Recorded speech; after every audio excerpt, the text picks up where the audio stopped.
అందరికీ చెప్పి లేటెస్ట్గా వైఎస్ఆర్సీపీకి సంబంధించినటువంటి మాజీ నాయకులు అనొచ్చు, మాజీ మంత్రులు అనొచ్చు, బలమైనటువంటి నాయకులు అనొచ్చు, వైఎస్ఆర్సీపీని వీడి అంటే 2024 ఎన్నికల తర్వాత ఓటమి పాలైనటువంటి వ్యక్తులు ఓటమిలో కూడా దారుణమైనటువంటి ఓటమిని చూశారు. ఒకప్పుడు కింగులాగా బ్రతికినటువంటి రాజకీయ నేతలని చెప్పవచ్చు. అలాంటి వాళ్ళు చిత్తుగా ఓడిపోయిన సందర్భం. ఇక 2024 ఎన్నికల తర్వాత కొంతమంది వైఎస్ఆర్సీపీని వీడి రకరకాల పార్టీలు చేరారు. అంటే జనసేనలో కావచ్చు, టీడీపీలో కావచ్చు, కొంతమంది చేరి కూడా ఒక మూలన ఏదోలే మీరు అలా ఉండిపోండి, వచ్చారు కదా అలా ఉండిపోండి అన్నట్టుగా ఒక ప్రక్కన కూర్చోబెట్టిన పరిస్థితులు. వాళ్ళు ప్రజలకి కనుమరుగైపోయారు. వాళ్ళ నియోజకవర్గాల్లో కూడా వాళ్ళని మర్చిపోయే పరిస్థితులు కనిపిస్తారు. సో ఇలాంటి వ్యక్తులే మొట్టమొదటిగా జగన్మోహన్ రెడ్డికి బాగా సన్నిహితంగా ఉండేటువంటి వ్యక్తి మోపిదేవి వెంకటరమణ గారు. ఈయన కూడా ఆ ప్రజా ఓటింగ్ ద్వారా కూడా పెద్దగా ఎన్నుకోబడినటువంటి వ్యక్తి. కానీ ఒక్కసారి ఈయన పోటీ చేసి ఓటమి పాలయ్యారు. రాజ్యసభకి వెళ్ళారు, ఎమ్మెల్సీ ద్వారా మంత్రిని చేశారు. అయినా కూడా ఈయన పార్టీ మారారు. ప్రస్తుతానికి కనుమరుగైపోయారు. అసలు ఆ నియోజకవర్గంలో అంటే ఆయన నియోజకవర్గంలో అందరూ కూడా ఆ రేపల్లి నుంచి ఎవరు కూడా ఈయన కనిపించట్లేదు అనే మాటలైతే వినిపిస్తూ ఉన్నాయి. సో ఇప్పుడు మరలా వైఎస్ఆర్సీపీ గేట్ ఓపెన్ చేస్తే రిటర్న్ అవడానికి రెడీగా ఉన్న పరిస్థితి కనిపిస్తూ ఉంది. అదేవిధంగా విజయవాడకు సంబంధించినటువంటి సామినేని ఉదయభాను గారు ఈయన జనసేనలో చేరారు. ఈయన కూడా పరిస్థితి జనసేన జిల్లా అధ్యక్షుడిగా ఇచ్చారు ఈయన. కానీ అక్కడ ఎటువంటి యాక్టివిటీ లేదు, జీరో అని చెప్పవచ్చు. ఈయన కూడా ఈ మధ్య కాలంలో పూర్తి స్థాయిలో వెనకబడిన పరిస్థితి ఉంది. నియోజకవర్గాల్లో ఎక్కడ కూడా కనిపించని పరిస్థితి. ఎందుకంటే పెద్దవాళ్ళు సామెత చెప్పినట్టు ఆ ముందు చూస్తే నువ్వు, వెనక చూస్తే పోయి, అటు పోలేము ఇటు రాలేము. ఎందుకంటే అనవసరంగా ఆ ఉన్నటువంటి పార్టీని వదులుకొని ఇక్కడికి వచ్చి సాధించింది ఏమీ లేదు. ఆ ప్రతిపక్షంలో కూర్చుంటేనైనా కొంచెం విలువ, ప్రెస్ మీట్లో కూర్చొని కొంచెం విలువ మనుషులు అన్న కనిపించేవాళ్ళం. ఇప్పుడు ఆ పరిస్థితి లేదని బాధపడతా ఉన్నాం. ఇక అదేవిధంగా మాజీ మంత్రి, ఒంగోలు సిట్టింగ్ ఎమ్మెల్యే 5 సార్లు గెలిచినటువంటి వ్యక్తి బాలినేని శ్రీనివాసరెడ్డి గారు, ఈయన పరిస్థితి కూడా అదే. ఈయన కూడా జనసేనలో చేరారు.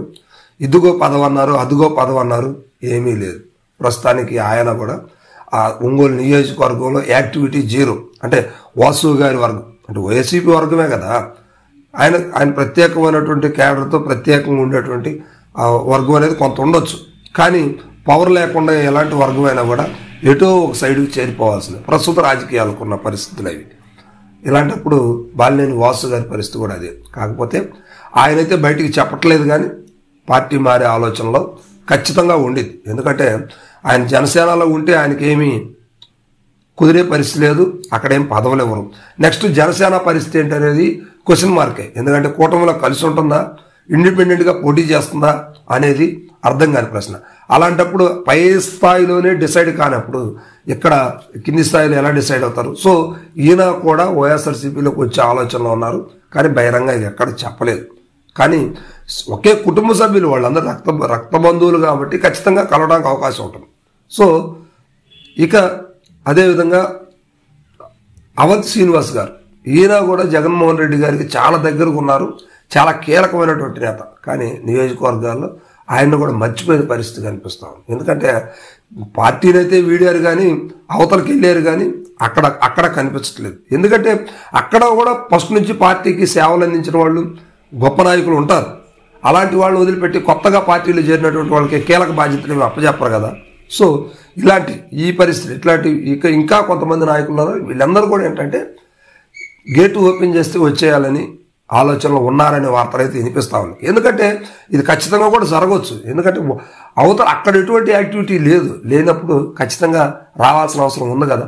సో ఇలాంటి పరిస్థితుల్లో జగన్మోహన్ రెడ్డి గారి దగ్గరికి ఈ విషయాలు తీసుకెళ్ళినప్పటికి కూడా ఆయన పెద్దగా సముఖత చూపించినట్టు కనిపించట్లేదట. సో మరి ఇలాంటి వాళ్ళందరూ కూడా మరి నెక్స్ట్ ఎన్నికల దాకా వెయిట్ చేయాల్సిందేనా, ఈలోగా ఏదో ఒక పార్టీలో పబ్బం గడుపుకోవాల్సిందేనా అనే అంశాలు అయితే వినిపిస్తూ ఉన్నాయి. మొత్తం మీద మాత్రం ఇలా పార్టీలు ఫిరాయించే వాళ్ళపైన నెటిజన్స్ అందరూ కూడా సోషల్ మీడియాలో రకరకాల కామెంట్స్ చేస్తూ ఉన్నారు. కానీ ఒకనాడు వీళ్ళు బాగా బతికినటువంటి నాయకులు, బాగా ఒక వెలిగినటువంటి పార్టీ నాయకులు అనొచ్చు. కానీ అలాంటి వాళ్ళకి ఈ రోజున ఇలా దయనీయ పరిస్థితి వస్తుందని ఎప్పుడు ఎక్స్పెక్ట్ చేయలేదు. కాకపోతే మళ్ళా వైఎస్ఆర్సీపీలోకి వస్తారనే వాదన అయితే వినిపిస్తూ ఉంది. ఇది ఎంతవరకు జరుగుతుందనేది మాత్రం ఖచ్చితంగా వెయిట్ అండ్ సీ.